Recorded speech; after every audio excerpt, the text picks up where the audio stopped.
In this video, we're going to be talking about Proton Authenticator versus Google Authenticator.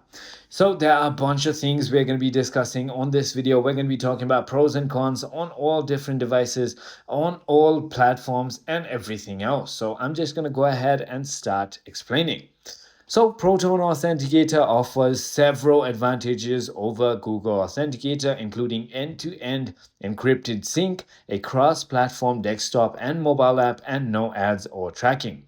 Google Authenticator's main drawbacks are its lack of end-to-end encrypted sync and desktop support, though it is known for its simplicity and widespread use. Let me tell you about the features. So when it comes to sync, Proton Authenticator offers end-to-end encrypted sync across multiple devices. However, there's no encrypted sync feature.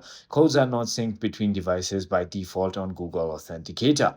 On platforms, Proton Authenticator is available on iOS, Android, Windows, macOS, and even Linux. Google Authenticator is only available on iOS and Android only. When it comes to privacy, your Proton is open source, no ads, and no tracking. However, Google Authenticator has open source but not always end-to-end encrypted sync.